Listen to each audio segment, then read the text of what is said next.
Assalamualaikum warahmatullahi wabarakatuh. Alhamdulillahi rabbil alamin. Allahumma salli ala sayyidina Muhammad wa ala ali sayyidina Muhammad. Terima kasih kawan-kawan sekalian masih mau kembali mampir di channelnya Bang Soleh Official. Bantu subscribe, like, comment, and share agar konten ini bermanfaat.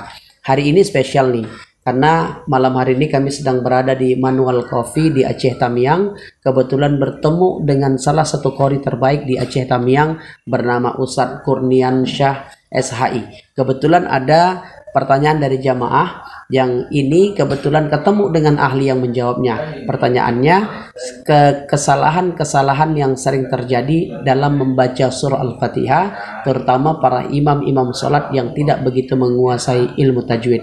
Langsung kita belajar dari Ustadz Kurnian Syah supaya bacaan Al-Fatihah kita lebih baik. Assalamualaikum Ustadz. Waalaikumsalam warahmatullahi wabarakatuh. Ustadz, ada jamaah yang bertanya kepada kami di channelnya Bang Soleh Official tentang beberapa kesalahan atau titik-titik yang salah para imam-imam yang tidak begitu menguasai ilmu tajwid, atau ya kita lah yang tidak begitu sempurna membaca Al-Fatihah. Ustadz, bisa enggak kekeliruan yang sering kesalahan itu letaknya di mana dan bagaimana sebenarnya bacaan yang benar, Ustadz? Silakan, Ustadz. Ya, baik.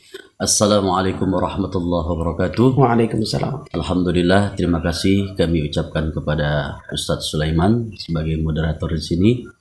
Pemirsa yang kami muliakan, di sini saya akan memberikan tips-tips bagi imam-imam pemula, yaitu saya simpulkan menjadi 5 kesalahan yang harus kita perhatikan ketika menjadi seorang imam. Yang pertama yaitu masalah vokal, ya. Masalah vokal ini perlu kita tahu dan kita sadari itu bahwasanya vokal dalam ilmu tajwid itu ada 3, A, I, U. Terkadang bagi imam yang pemula itu mereka membaca vokalnya tidak sesuai dengan anjuran ilmu tajwid itu. Salah satu contoh, Alhamdulillahi Rabbil Alamin. Seharusnya bunyi di ujungnya itu I, tidak boleh E. Itu yang pertama. Kemudian yang kedua, kesalahan yang kedua, kita sering membaca atau mengeluarkan huruf atau makhorijul huruf. Ada huruf itu yang keluar bunyinya, ada yang masuk ke dalam. Kesalahan imam ketika membaca huruf alif atau huruf ain, mereka balikkan itu. Ain menjadi alif. Salah satu contoh, Alhamdulillahi Rabbil Alamin. Seharusnya kan huruf itu ditelan menjadi ain, bukan alif. Begitu Contohnya, Ustaz? Ya, itu tadi contohnya kan. Kemudian yang ketiga, sama-sama kita ketahui ada huruf-huruf yang harus kita perhatikan lagi. H sama H. Itu dia tadi. Itu ketika bunyi huruf H itu harus ada hembusan nafasnya, Ustadz. Terkadang kita balikkan ya. Salah satu contoh, alham. Seharusnya itu bunyi huruf H. Yang bunyi huruf H itu masuk ke dalam dada. Ketika bunyi huruf H itu harus melalui kerongkongan. Ada hembusan nafasnya situ. Yang biasa masyarakat awam kita ini tahu, Ustaz, kalau yang di tenggorokan itu yang mana, kalau yang di dada yang mana, karena kan tahunya kita cuman H besar, H kecil. Jadi H besar itu gimana bunyinya, H kecil itu bagaimana penyebutannya, Ustaz? Kita salah satu contoh aja penyebutan huruf H itu ketika kita lagi makan sambal kemudian kepedesan.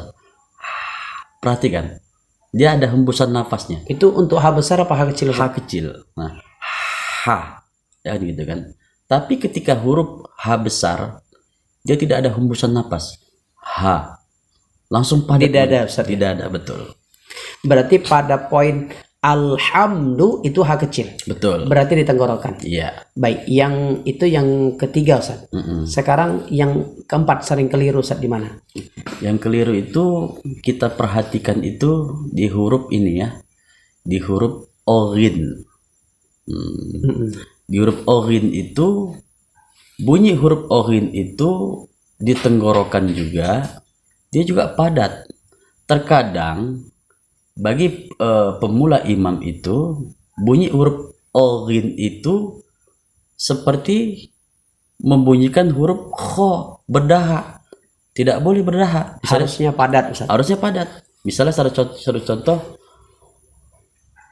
oiril mag. Kadang-kadang mereka membunyikan hurufnya mag. Oh iya. Terakhir yang kelima Ustaz.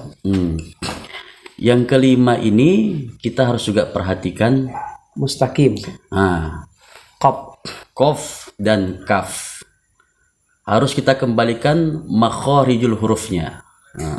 Jadi tempat keluar hurufnya itu kalau kaf dia jangan masuk ke dalam kerongkongan, tapi keluar dari kerongkongan itu. Kalau kaf, betul. Tapi di Al-Fatihah itu qaf Ustaz. Betul, qaf. Makanya kesalahan yang terjadi itu karena meletakkan hurufnya tidak sesuai dengan kaidah tajwidnya tadi itu. Berarti harusnya penyebutannya gimana Ustaz? Ihdinas siratal mustaqim. Di tenggorokan Ustaz. Betul, tenggorokan. Baik kawan-kawan sekalian, setidaknya secara garis besar saya simpulkan bahwa ada setidaknya 5 kesalahan yang mendasar bagi para imam-imam atau bacaan Al-Fatihah kita. Yang pertama tentang vokalnya. A, I, U. Tidak ada E, jadi setiap ujung ayatnya kalau dia baris bawah berarti harus I. Yang kedua tadi Ustadz, penyebutan ain dengan alif yang sering keliru di bahasa atau kata alamin bukan alamin. Yang ketiga tentang huruf H besar dengan H kecil. Kalau H kecil di tenggorokan, kalau H besar di dada. Kemudian yang keempat oghin. Oghin itu dia padat, bukan berdahak seperti kho. Lalu kemudian yang kelima qaf dengan kap itu berbeda. Mustaqim itu qaf bukan kap. Jadi jangan keliru sampai di situ. Oke, terima kasih Ustadz Kurniansyah. Mohon maaf kawan-kawan sekalian, bukan bermaksud untuk mengajari atau menggurui, tapi hanya untuk perbaikan buat kita semua. Kita minta kepada Ustadz Kurniansyah, Ustadz tolong bacakan kepada kita surah Al-Fatihah yang benar dan baik agar ditiru oleh para pendengar kita di channel Bang Sule Official. Bismillahirrahmanirrahim. Alhamdulillahi Rabbil Alamin. Ar-Rahmanir-Rahim. Maliki Yawmiddin.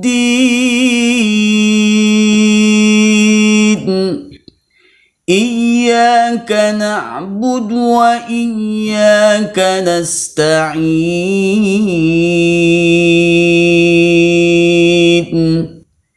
Ihdinas siratal mustaqim.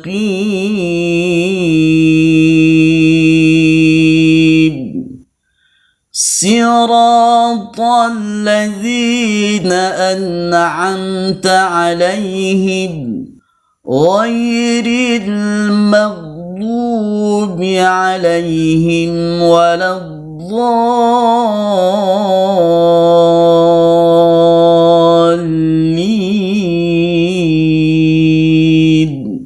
Terima kasih kepada Ustadz Kurniansyah. Kawan-kawan sekalian, kalau memang konten ini bermanfaat, mohon bantu kami subscribe dan bagikan video ini kepada yang lain agar manfaatnya bisa menyebar lebih banyak lagi. Terima kasih. Assalamualaikum warahmatullahi wabarakatuh. Waalaikumsalam.